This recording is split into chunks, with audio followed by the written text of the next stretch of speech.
Welcome to the next episode of the Promo Playbook by Moat. Today we're going to be talking about the visibility moat. How do we as a business stay unavoidable in B2B businesses, especially for ourselves? We're in the business which is very much a commodity. If you're listening to this podcast, likely you're interested in the B2B space, and that building a moat, or in other words, building a system around your company that can ensure that you are always protected no matter how bad the economic environment is, or no matter how bad the competition is, or how intense the competition is, that you're always going to be protected. Perhaps you may have lost some staff, some key staff. Perhaps a long tried and tested marketing channel did not used to work for you, but currently does not work for you. And this is the type of podcast that may interest you, because we've built ourselves a little bit of a moat around our business. And I want to share with everyone out there exactly how we did it and how we can continue to ensure that we're protected no matter how different the business environment is. So let's start off with a moat. Our moat for ourselves in Cubic Moat is being everywhere our buyers look for before they're even ready to buy. Even before they're thinking of buying, we want to be everywhere. Not everywhere in a loud way, not everywhere in an annoying way, but everywhere in a way that feels natural. Because B2B buyers, they don't wake up wanting to buy from you. They wake up with problems, they wake up with budgets, pressures, and deadlines. By the time they're ready to purchase, the decision is already 70% made. So the question really isn't, how do we as a business generate leads? The question is, how do we become the obvious choice before they even start comparing? That is the moat. So we as a business, we decided early on that we weren't going to rely on one channel or one campaign or even one tactic. That's very fragile. If one thing stops working, our pipeline, your pipeline will stop and collapse. So what we did instead was we built what I like to refer to as Omnipresence. Yes, we're on Google. Yes, we're on Google AdWords, on inboxes, we're on LinkedIn, we're on Instagram, we're on YouTube, we're at trade shows, we're even physically in offices, door knocking, cold to seek appointments with potential clients. We're even on Reddit, where you can't sell, you can only contribute. Here's the part that most people get wrong. Omnipresent doesn't mean duplication. It means adaptation.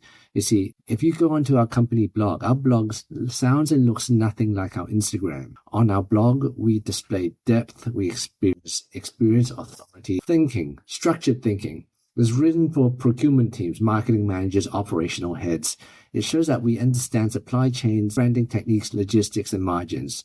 In other words, we show people that we are experts in our industry. Instagram, that's completely different tone. Have a look at our Instagram, then you realize that it's for attention, for entertainment, it's for culture, and it promotes the personality of ourselves and our business. It puts us in a way that humanizes us. It shows we're real operators and not that we're not simply a catalog.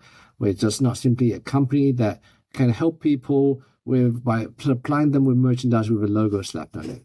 Over to LinkedIn. Look on our LinkedIn page. It's about thought leadership. Reddit, it's about conversation.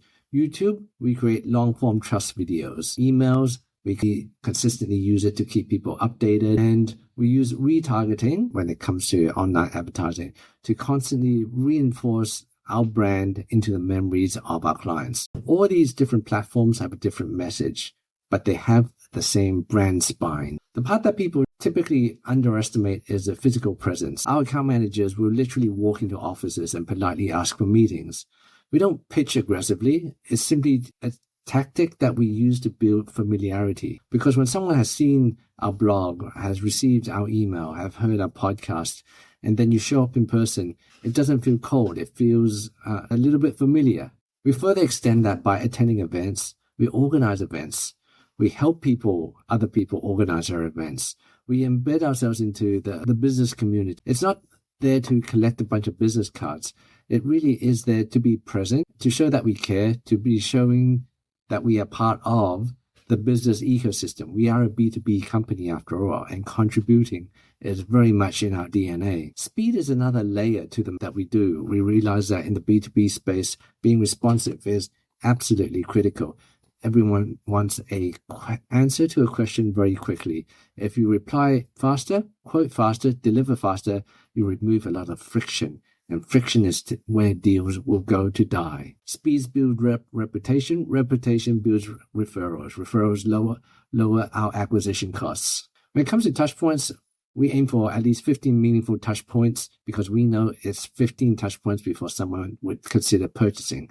It's not random. It's something that we engineer. The email marketing, the advertising, the retargeting, the organic content, social proof, events, direct outreach, each one plays a small part in its own, but together they compound into something a lot bigger. We get people tell us all the time, I see you everywhere. That's not an accident. That's the moat working. Talk about AI. We use AI to not to replace thinking, but to sharpen it.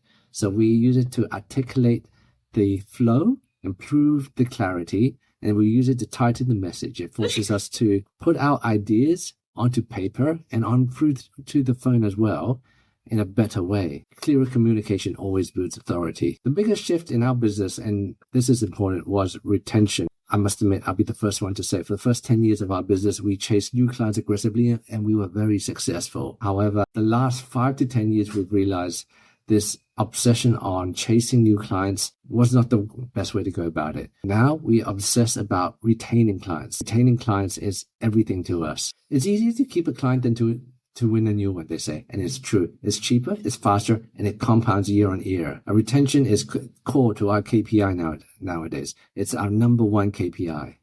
We bend over backwards for clients. We service them with speed. We solve problems. We fix mistakes fast. And if we made errors, we're the first to raise our hand to take ownership and responsibility. If you're listening to this podcast, this will be one of the moats that we've driven. And you realize that this podcast is not an entertainment-driven one, unlike our TikTok pages or our Instagram pages. It's not a viral podcast that I'm hoping for here, but it's a podcast here that I'm hoping to build credibility. If someone listens for 5 to 10 minutes on how we think about marketing, supply chains, branding systems, they will understand myself and my business a lot differently. So when someone asks, what's your moat? I could confidently say it's not technology, it's not patents, it's not exclusive contracts, although that certainly helps. It's a system where we create a marketing system where our buyers repeatedly encounter us in any different shape or form. They all will receive a different message, but the common spine between all these messages comes back to Cubic Promote, real humans working with real topics and providing a great product and a great service. That's the moat, being everywhere our buyers look before they're ready and still being exceptional after they choose us. That's hard to replicate, and that's why it works. Thank you for listening to today's episode of the Promo Playbook by Cubic Promote. Please stay tuned for more future episodes.